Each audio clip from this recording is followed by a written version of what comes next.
بسم اللہ الرحمن الرحیم۔ رمضان کیا ہے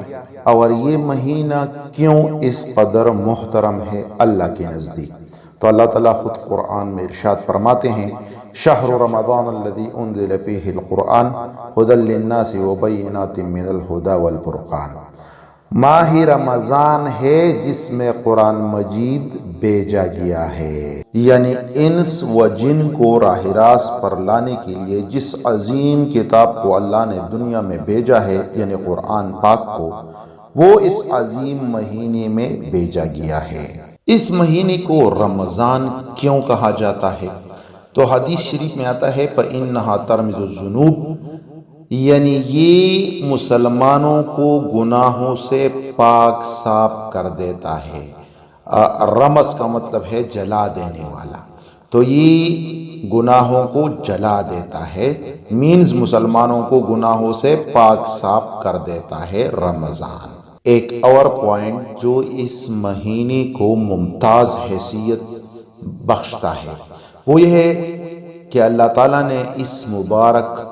ماہ کو اپنی طرف خاص نسبت فرمائی۔ حدیث میں ہے کہ رمضان شہر اللہ، یعنی رمضان اللہ کا مہینہ ہے۔ اب جب اس مہینے کو اللہ تعالیٰ نے اپنی طرف منسوب فرمایا تو اس خصوصی نسبت سے یہ معلوم ہو گیا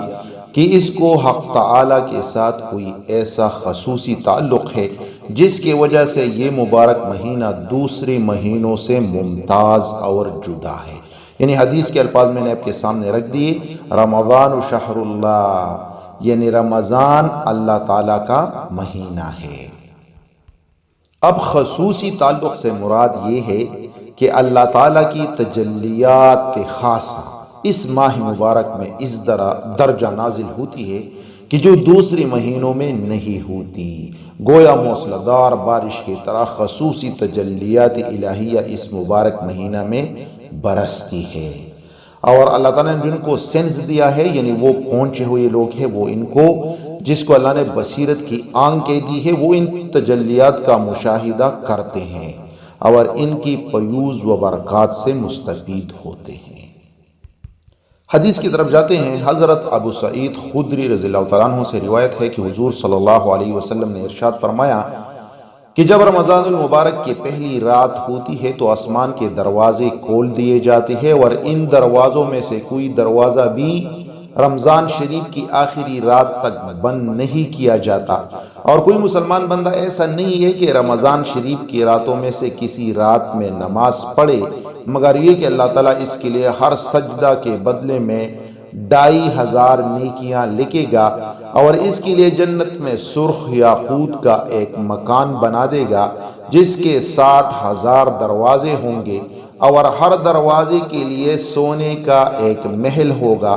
جو سرخ یاقوت سے آراستہ ہوگا۔ پھر جب روزہ دار رمضان المبارک کے پہلے دن کا روزہ رکھتا ہے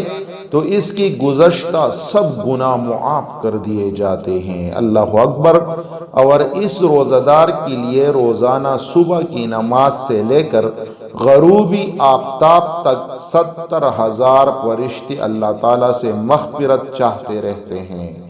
اور رمضان شریف کی رات یا دن میں اللہ کی حضور جب کوئی سجدہ کرتا ہے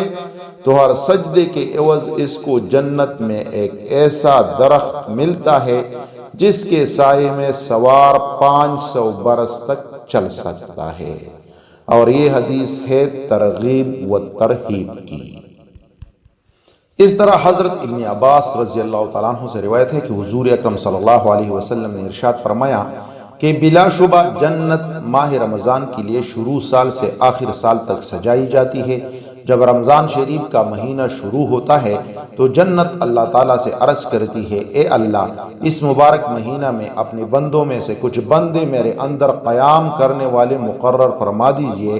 جو عبادت کر کے میرے اندر داخل ہو سکے۔ اسی طرح حوریں بھی عرض کرتی ہے کہ اے خدائے ذوالجلال، اس بابرکت مہینے میں اپنے بندوں میں سے ہمارے واسطے کچھ خاوند مقرر فرما دیجئے۔ چنانچہ جس شخص نے رمضان شریف کے مہینے میں اپنے نفس کی حفاظت کی اور کوئی نشہ آور چیز نہ پی اور نہ کسی مومن پر کوئی بہتان لگایا اور نہ کوئی گناہ کبیرہ کیا تو اللہ جل شانہ رمضان شریف کی ہر رات میں اس بندے کی 100 حوروں سے شادی کر دیتے ہیں، اور اس کے لیے جنت میں ایک محل سونے، چاندی، یاقوت اور زمرد کا تیار کر دیتے ہیں۔ اس محل کی لمبائی اور چوڑائی کا یہ عالم ہے کہ اگر ساری دنیا اکٹھی اس محل میں رکھ دی جائے تو ایسی معلوم ہو جیسے دنیا میں کوئی بکریوں کا باڑہ ہو، یعنی جس طرح تمام دنیا کے مقابلے میں بکریوں کا باڑہ چھوٹا سا معلوم ہوتا ہے، اسی طرح اگر ساری دنیا جنت کے اس محل میں رکھ دی جائے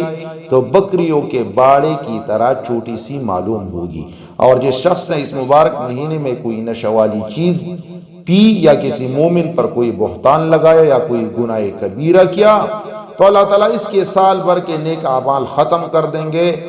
لہٰذا رمضان شریف کے مہینے میں بے احتیاطی سے بچنا چاہیے، کیونکہ یہ اللہ تعالیٰ کا مہینہ ہے، اس میں حدود سے آگے نہیں بڑھنا چاہیے۔